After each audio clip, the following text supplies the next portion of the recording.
He's too staged. He's too staged, though. Hey, I figured I'd start the broadcast today. We're here at the Tyler History Center. This used to be home right now. This is where we did the second Sundays, and Sound Doctrine is kind of setting up still for the trio event. People are tuning in. That's, of course, Mitchell Lawrence, who followed us as we did some of the trio stuff. But this gentleman right here is William Lawson. He's a good friend of mine. He's a guitar player, but he never brings it. He never brings it. But Bill, you are executive director? That is correct. Mahoning Valley Historical Society.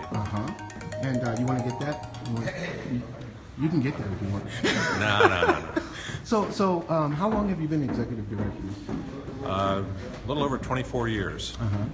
And it's been a learning experience, a growing experience, and never a dull day. Absolutely. So now tie in what happens at the Arms Museum with what goes on at the History Center. So the History Center is just event driven. Arms Museum is, connect the dots for us. Okay. Here's what's going on. Okay. We've owned and operated the Arms Family Museum since 1961. It's a historic 1905 house built in the arts and crafts style, and it's been our museum for both the historic house and the history of the Mahoning Valley region, open to the public since 1964. And then we have a building behind it, which is the original carriage house. We converted that into a library archive space. And that was the home for our archives between 1984 and 2014, when we moved the archives downtown. Right. We'll get to that. Right. Now we've moved another media collection in there called the Business and Media Archives of the Mahoning Valley. And that is mostly the news media, but it deals with radio and television from the mid-1920s right up through till today. Amazing. Yes. Amazing. So that's what we do on Wick Avenue at the Arms Family Museum. Now, downtown. so on the campus of YSU. Can right we say on the campus? Right on the edge of, well, we're part of the campus community, yes. There you go. For sure. Excellent. And we're about a block north of the Butler Institute of American Art. Now, because it was a big splash when Tyler History Center came in to be. What was the backstory on the connection between the two?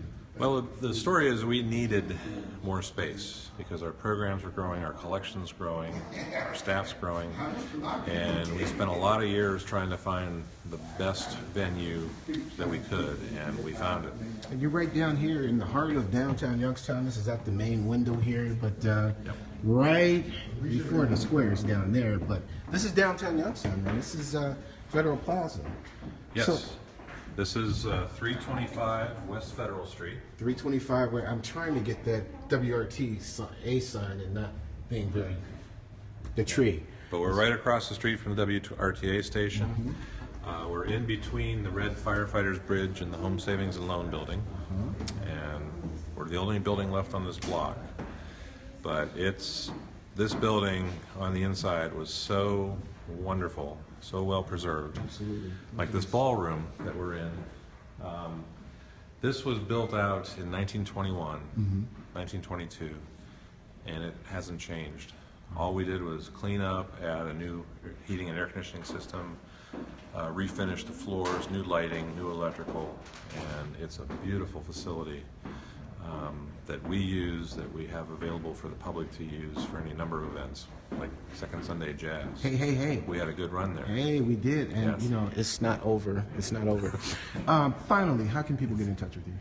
All right, you can call us. Our phone number is 330-743-2589, or you can visit us online at www.mahoninghistory.org. One more time.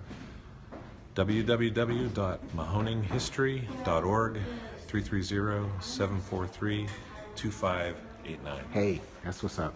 Hey, we'll be back. We're going to have a little bit of music, and then I'll check back in. But, that's Bill.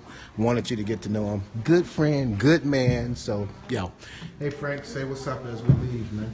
What's going on?